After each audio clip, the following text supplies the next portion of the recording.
Hello everyone, আসসালামু আলাইকুম। সবাই কেমন আছেন? আমিও ভালো আছি। এই তো আজকে ভিডিওটি স্টার্ট করলাম দুপুর 1টা থেকে। এখানে আমি ঘর গুছিয়ে নিয়েছি, বেসিন ধুয়েছি, ঘর ঝাড়ু দিয়েছি। প্রতিদিনের কাজ তো এটাই। আপা ওই দিক দিয়ে রান্না করতেছে, আর আমার বোনের ছেলে ও গোসল করেছে, এখন নামাজে যাবে। আবার আব্বার কবর জিয়ারত করা হবে আজকে হুজুরদেরকে দিয়ে। তো আমার সাথেই থাকুন, ভিডিওটি দেখতে থাকুন, আর আমি কি কি অ্যাক্টিভিটি করি আপনাদের সাথে শেয়ার করব। চলে আসলাম রান্নার কাছে। এখানে এই যে মুরগি দিয়ে আলু দিয়ে রান্না করা হচ্ছে, ডাল রান্না করেছে, আর সব ইফতার রেডি করা হয়েছে। এই যে এখানে আলুর চপ বানিয়ে নেওয়া হয়েছে, বেগুনের জন্য পেঁপে কেটে নেওয়া হয়েছে, পেঁয়াজের জন্য ডাল রেডি করে হয়েছে, বেসন গুলা হয়েছে, এই যে বুটও রেডি করা হয়েছে সিদ্ধ করে। এখন সব কিছু একে একে রান্না করে ফেলবে, ইফতারও বানিয়ে ফেলবে। তরকারি রান্না কমপ্লিট করে এখন ইফতার ভেজে নিচ্ছে। ইফতার ভাজা শেষ হলে আজকের মতো রান্না বান্না কমপ্লিট হবে, সব কাজকর্ম কমপ্লিট। পরে সবাই রেস্টে থাকবে।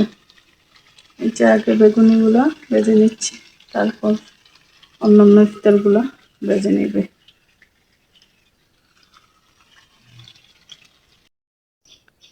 ইফতার ও রান্না কমপ্লিট।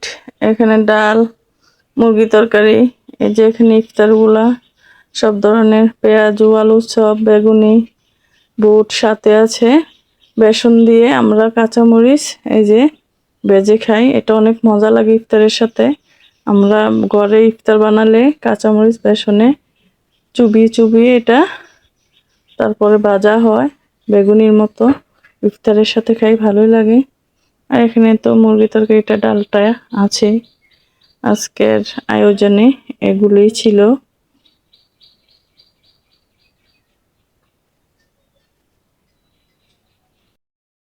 ইফতারের সময় হয়ে আসছে, সবকিছু রেডি করে নিয়ে আসছি। এটা এখানে শরবত, খেজুর, শসা আর আস্তা ইফতার রেখেছি খাওয়ার জন্য। আর এগুলো মাখা হবে সাথে সরিষার তেলে, যে মুড়ি বয়াম। আমার বোনের ছেলেটা একটু বাইরে, ও এসে মাখবে।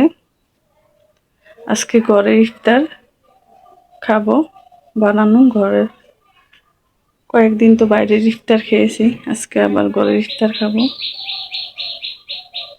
তো সাথেই থাকুন, আবার দেখা হবে ইফতার মাখার পর।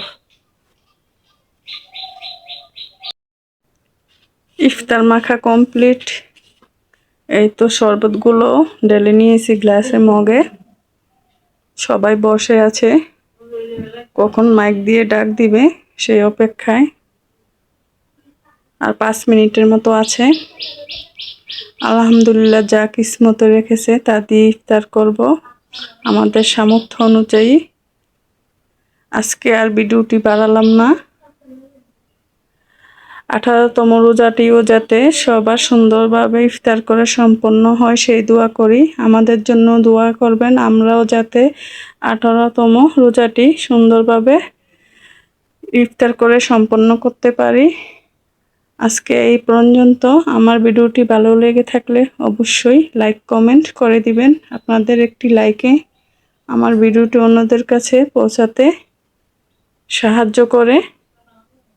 আল্লাহ হাফেজ।